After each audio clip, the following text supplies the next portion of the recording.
ஆண்டவரும் இரட்சகருமான இயேசு கிறிஸ்துவின் ஈடு இணையற்ற நாமத்தில் அன்றன்றுள்ளப்பம் வாசகர்களுக்கு எங்கள் அன்பின் வாழ்த்துக்கள். 2024 ஆண்டு ஜூலை மாதம் 3ஆம் தேதி புதன்கிழமைக்குரிய தின தியானம். இன்றைய தலைப்பு பிதாவானவர். ஏசாயா 64:8 சொல்கிறது, இப்பொழுதும் கர்த்தாவே, நீர் எங்களுடைய பிதா, நாங்கள் களிமண், நீர் எங்களை உருவாக்குகிறவர். நம் தேவன் நம்முடைய பிதாவாயிருக்கிறார், நம்முடைய தகப்பனாயிருக்கிறார். அப்பா பிதாவை என்று அழைக்கக்கூடிய புத்திரை சுவீகார ஆவியை தந்திருக்கிறார். ஆகவேதான் சகல நன்மைகளையும் சம்பூர்ணமாய் நமக்கு கொடுத்து நம்மேல் அன்பு செலுத்துகிறார். இயேசு கிறிஸ்து தம்முடைய சீஷர்களுக்கு ஜெபிக்க கற்றுக் கொடுத்த போது, பரமண்டலங்களில் இருக்கிற எங்கள் பிதாவே என்று ஜெபத்தை துவங்க கற்றுத்தந்தார். சுவிசேஷ புத்தகங்களில் உங்கள் பிதா, உங்கள் பரமபிதா என்று பல முறை இயேசு சொல்லுகிறதை காணலாம். ஒரு முறை பார்வையற்ற பிள்ளைகள் படிக்கும் ஒரு பாடசாலைக்கு உயர் அதிகாரி ஒருவர் வந்திருந்தார். அவர் ஒரு நாத்திகவாதி, கிறிஸ்தவ மார்க்கத்தை வெறுக்கிறவர். அவர் பார்வையற்ற ஒரு மாணவனை அழைத்து ஒரு பாடல் பாடும்படி கேட்டுக்கொண்டார். அவன் இயேசு கிறிஸ்துவை பற்றிய ஒரு அருமையான பாடலை நெஞ்சுருக பாடினான். அவருக்கு கோபம் வந்துவிட்டது. அவர் அந்த மாணவனை பார்த்து, இயேசு கிறிஸ்து அன்புள்ள பிதாவாய் இருந்தால் ஏன் உன்னை பார்வையற்றவனாய் சிருஷ்டித்தார் என்று கேட்டார். அதற்கு அந்த மாணவன் மிகுந்த சாந்தமாய், இதனையும் என் பரமபிதா அறிந்திருக்கிறார், என்னுடைய பலவீனத்தில் அவருடைய பலன் பரிபூர்ணமாய் விளங்கும் என்று மகிழ்ச்சியோடு சொன்னான். அதை கண்ட அந்த அதிகாரி வெட்கப்பட்டு போனார்.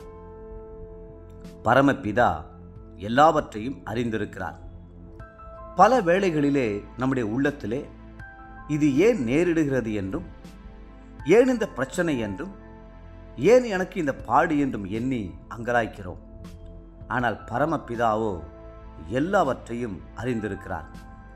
அவரில் அன்பு கூறுகிறவர்களுக்கு சகலத்தையும் நன்மைக்கேதுவாக மாற்றி அருளுகிறார். கர்த்தர் திக்கற்ற பிள்ளைகளுக்கு தகப்பனாக இருக்கிறார். அனாதை பிள்ளைகளையும் அவர் கைவிடுவதில்லை. ஒரு விபத்தில் பெற்றோரை இழந்த மாரி செருலோ என்னும் அனாதை சிறுவன் மீது கர்த்தர் மனமிறங்கி அவனை உலக பிரசித்தி பெற்ற ஊழியக்காரனாக உயர்த்தினார் என்று சரித்திரம் சொல்கிறது. இஸ்ரவேல் சுதந்திரம் பெற்ற சில ஆண்டுகளுக்குள்ளாக அங்கே யோம் கிப்பூர் என்னும் போர் ஆரம்பமானது. இஸ்ரவேலில் உள்ள வாலிபர்கள் அனைவரும் தங்களுடைய தேசத்தை பாதுகாக்க உயிரையும் பொருட்படுத்தாமல் யுத்தம் செய்தார்கள். 14 கோடி அரேபியர்களை எதிர்த்து வீர தீரமாக சண்டையிட்டார்கள். இஸ்ரவேல் தேசம் ஜெயித்த போதிலும் எண்ணற்ற வீரர்களை பலி கொடுக்க வேண்டியதாயிற்று. அப்பொழுது தகப்பனை இழந்த பிள்ளைகள் எல்லாரும் ஒன்று சேர்ந்து இஸ்ரவேல் தேசத்தின் பாராளுமன்ற கட்டிடத்தை சுற்றி வந்து, எங்களுக்கு எங்கள் தகப்பன்மாரை தாருங்கள் என்று குரல் எழுப்பினார்கள். கர்த்தர் அந்த கூக்குரலை கேட்டார்.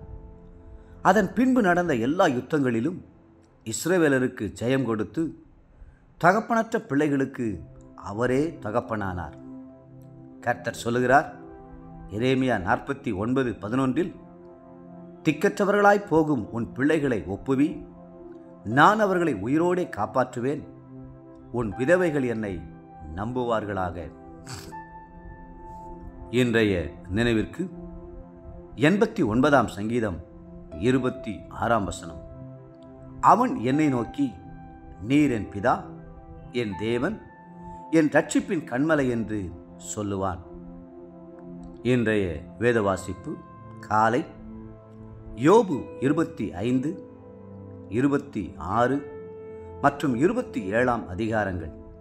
மாலை அப்போஸ்தலருடைய நடபடிகள் 12ஆம் அதிகாரம்.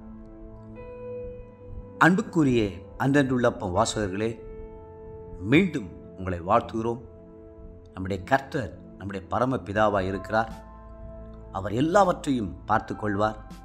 கர்த்தர் தாமே உங்களை ஆசீர்வதித்து மென்மேலும் உயர்த்துவாராக. ஆமென்.